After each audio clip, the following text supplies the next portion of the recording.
presidente Jair Bolsonaro sinalizou a possibilidade de criar uma moeda única para o Brasil e a Argentina, que se chamaria peso real. Mas essa ideia é vista com desconfiança até por membros do governo.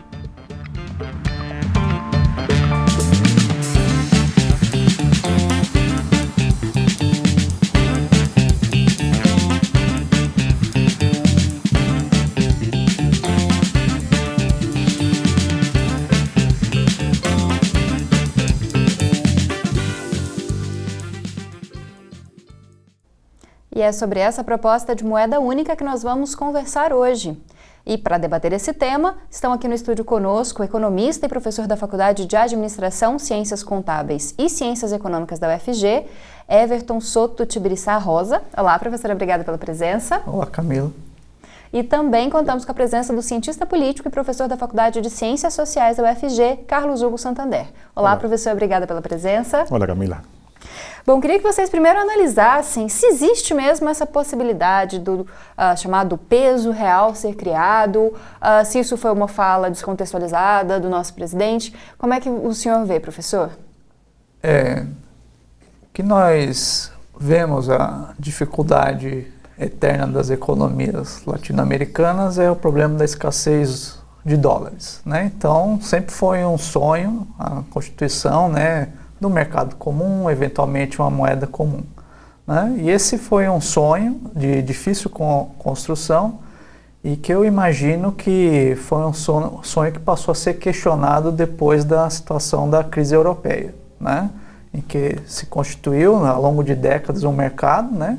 Depois finalmente se adotou uma moeda e os países ficaram sem instrumentos para combater crises. Então eu imagino que, dado esse histórico recente, né, de um país sem instrumentos, como o caso da Grécia, por exemplo, né, sem instrumentos para combater uma crise, a noção de constituir uma moeda comum entre os países, ela passa a ser seriamente questionada, né? Então, por isso que o mercado viu com surpresa, né? Com surpresa, na verdade, uma surpresa, mas nem preocupação, porque eu acho que não tem nem chance disso acontecer, né? E o Banco Central não tem também vislumbrado nada parecido, né? Professor. Sí, justamente el Banco Central de Brasil ya anunció que esa medida no está ni siquiera siendo estudiada o contemplada circunstancialmente, ¿no? Por conta, ¿no, de esas asimetrías, esas vulnerabilidades que existen entre os países.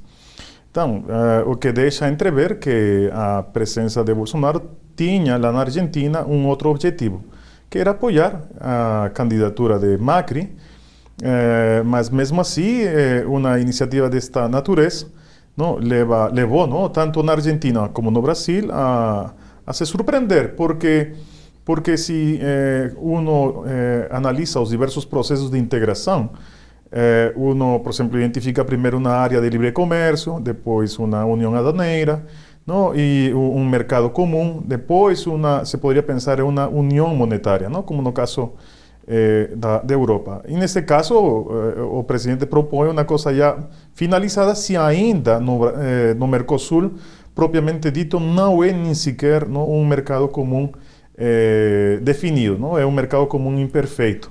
Então, é uma proposta que está completamente fora da realidade. E analisando essa questão política que o senhor mesmo destacou, de dar apoio a Kirchner, né, com as eleições aí em andamento, o que traria de bom anunciar essa moeda? É uma proximidade com o governo brasileiro? O que esse anúncio traria de importante para essa candidatura do Kirchner? Do Macri. Estou voltando décadas, né, atrás. Eu acredito que, na verdade, foi uma proposta inesperada, não planejada, né, por conta de que o presidente se vem destacando, não, por improvisar, né, e como ele mesmo destaca, ele não sabe de economia, então ele não entendeu quais poderiam ser os impactos. Então, isso não ajudou o Macri, na verdade, não, eleitoralmente. Então, foi um disparate, realmente. Professor, já que não há essa possibilidade, o senhor poderia pelo menos explicar para a gente quais os caminhos para essa constituição de uma moeda única, como foi o caso, né, da Europa, que o senhor mesmo citou, e os benefícios ou malefícios dessa criação? O que Na verdade, assim, o que se deveria discutir é se a constituição de uma moeda única é desejável. Como eu ressaltei, ao se adotar uma moeda única, os países perdem um instrumento de política econômica, que é a política monetária, né? Então, por exemplo, a situação da Grécia, na zona do euro, ela poderia ter sido contornada ou poderia ter a crise e ela ser mais amenizada se a Grécia pudesse desvalorizar sua própria moeda, estimular as exportações, conter as importações. Então, a Grécia poderia ter reanimado a economia dela sem ter feito o que ela fez em termos de austeridade fiscal, né? Essa talvez seja uma das razões porque a Inglaterra, né, o Reino nunca entrou de fato na zona do euro para adotar a moeda única e agora saiu, né? Então, assim, perder um instrumento de política econômica, um país periférico, né, carente de dólares, não é uma coisa trivial, né? A adoção num país desenvolvido de uma moeda única já também não é tão tranquilo. Então nós temos, por exemplo, na situação da Europa, que é, né, no fim das contas, lá que se constituiu essa união monetária, né? Nós temos que alguns países foram muito beneficiados e outros não. A Alemanha é um mega exportador dentro da zona do euro, porque está tudo cotado em dólar, é a economia com maior produtividade, competitividade, então todas as outras economias elas vão perdendo, né, espaço produtivo para a Alemanha. Então uma unificação aqui na América do Sul vai fortalecer a economia mais competitiva, os setores mais competitivos de uma e outra economia. Então, o que se deve colocar é se é desejável realmente a constituição de uma moeda única, ou se talvez as pessoas têm pensado em moeda única, mas elas estão querendo pensar numa outra institucionalidade, em que você pode usar suas moedas, mas você enfrenta o problema de o quê? De que essas economias têm que economizar dólares nas suas relações exteriores. Então, o Mercosul foi feito numa tentativa, né, de você fazer essa integração, fortalecer o Cone Sul, né, mas tem a ideia de se economizar dólares, porque todos os compromissos internacionais são em dólares. Então, não vejo que a moeda única seja algo desejável, como disse, sobretudo dada a experiência internacional, né? Certo. A gente vai para um rápido intervalo. Assista ao Conexões ao vivo pelo 15.1 do Sinal Aberto, pelo 21 da NET ou pelo 15 da Gigabyte HDTV. Além disso, dá para acompanhar o programa pelo Facebook, pelo YouTube ou pelo site da TV UFG.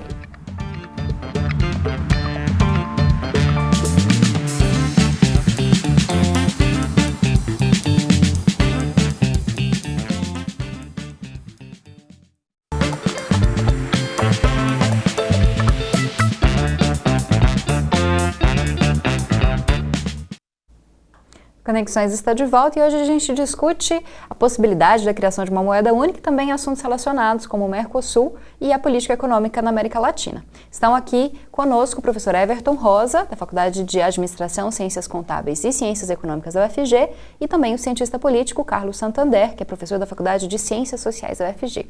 Professor Carlos, o senhor fez uma rápida análise sobre o Mercosul no início do programa. Queria que o senhor falasse mais sobre essa união, né, dos países, em que pé isso está nesse momento.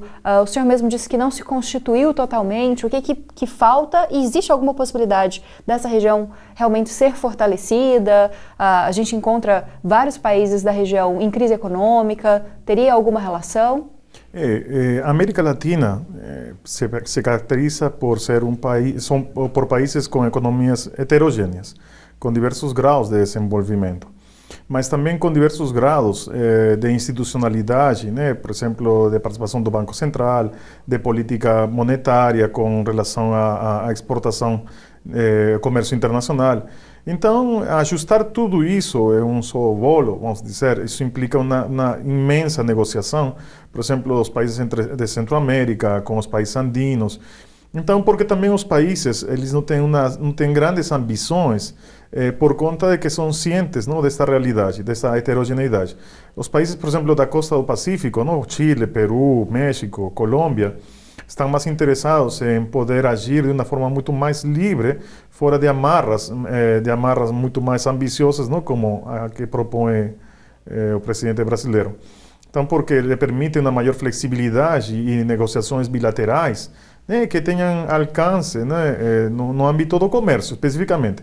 Mas de aí abrir mão, não, como disse o professor, não, a instrumentos que os governos teriam em termos de executar sua própria soberania, não, dadas as diversas flutuações, não, no âmbito internacional, vinculadas, não, à taxa de câmbio, divisas. Então, duvido que os países tenham realmente interesse, né, de participar. Agora, o Mercosul tem um grande desafio, não?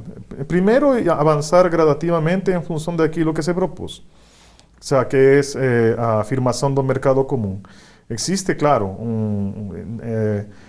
laços, conexões muito próximas, está certo, mas ainda falta não seguir afirmando não, esse processo do mercado comum. Por exemplo, a eliminação não, de uma série de barreiras técnicas não, para realmente chegar a uma ampliação não, do mercado propriamente dito. Não? E mais adiante, por exemplo, ir pensando não, na possibilidade não, que empresas argentinas ou brasileiras possam participar das compras governamentais, possam disputar de igual a igual não, que os países. Então, há uma série de desafios ainda muito de longo alcance não, para poder realmente falar não, de objetivos de maior transcendência. Professora Everton, como é que a senhora avalia economicamente a formação do Mercosul, né, dessa zona de comércio? Então, justamente, refletiu na época, né, nos anos 90, né, depois de uma crise, né, uma década de crise para os países latino-americanos, crise da dívida externa, né, que a América Latina foi excluída dos fluxos internacionais de capitais. Nos anos 90 ela começa a voltar. E o problema desses países todos é o seu grau de especialização, né? O que é a pauta exportadora desses países, né? Um peso grande, né, de produtos primários exportadores, né? Hoje ainda, inclusive o Brasil também, né? Esse é o tipo de inserção e uma dependência muito elevada de produtos industrializados de maior valor. Então, o que acontece? Cronicamente, os países da América Latina eles têm problemas de balanço de pagamentos, ou seja, dificilmente os países da América Latina conseguem constituir receitas em moeda forte para honrar seus compromissos, por conta de como é caracterizada a estrutura econômica desses países. Então o Mercosul apareceu, né, nessa década de 90 como uma forma do quê? Desses países se unificarem, interagirem mais, né, para resolver de forma coletiva esse problema que abate todas essas economias do ponto de vista, né, da assimetria do comércio e das finanças internacionais. O problema do Mercosul é que, por mais que os países sejam, alguns têm mais indústria, outros menos, no geral são países que dependentes de primários na sua pauta exportadora. Então, aí como é que faz para comercializar, né, em países que exportam coisas bastante parecidas, vamos colocar assim, né? E até quando vai para a indústria, a empresa que está aqui no Brasil, está na Argentina, está no México, e aí? Nós vamos fazer o quê? Ficar comprando carro um do outro, os mesmos carros da Toyota, da Honda. Então, esse que é o problema do Mercosul, em certo sentido. Então, ele tem, estruturalmente, ele tem essa limitação. Então, o importante do Mercosul sempre foi, eu acho que talvez do ponto de vista político, né, isso foi mais importante, e sobretudo nessa conjuntura do boom das commodities, né, no início do século XXI, né, o papel que os emergentes tiveram após a crise de 2008, né, então, ainda que o Brasil tivesse uma proeminência maior, foram os países emergentes que vão para o cenário internacional, né, então as coisas passaram menos a ser discutidas em G7 e G8, né, discute-se em G20 e tudo mais. Então, mas do ponto de vista político é importante, né? E eu acho que assim, as iniciativas aqui no Cone Sul, talvez as mais promissoras sejam nessas parcerias de melhorar a infraestrutura do continente, né? Mais do que na questão dos acordos comerciais e tudo mais. Então, tendo em vista o que nós já experimentamos nos anos 90, essa dificuldade e vendo essas experiências de infraestrutura, né? possivelmente a criação do Banco de Desenvolvimento também, né? Criou o BRICS, né? O Banco de Desenvolvimento dos BRICS. Acho que isso que era fundamental de fortalecer, né? A questão de financiamento na América Latina. Né? Então fica mais claro por que não tem sentido unificar essa unificação monetária. Né? Eu acho que não tem sentido, como o professor destacou, é abrir mão de soberania e nenhum país está disposto a fazer isso. Né? Certo. Daqui a pouco a gente volta com mais um pouquinho dessa conversa a respeito do Mercosul, da moeda única e também sobre a economia da América Latina. Mande a sua sugestão de tema para ser discutido aqui no Conexões. Você pode fazer isso pelo e-mail jornalismo@tvufg.org.br ou pelo WhatsApp, no 99181 1406.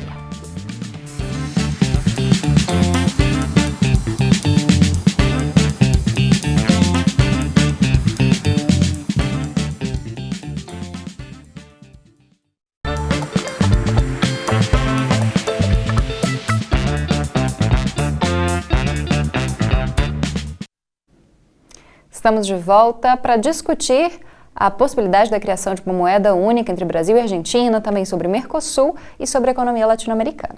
Estão conosco o economista Everson Rosa, da Fácil UFG, e também o cientista político Carlos Santander, da Faculdade de Ciências Sociais, também da UFG.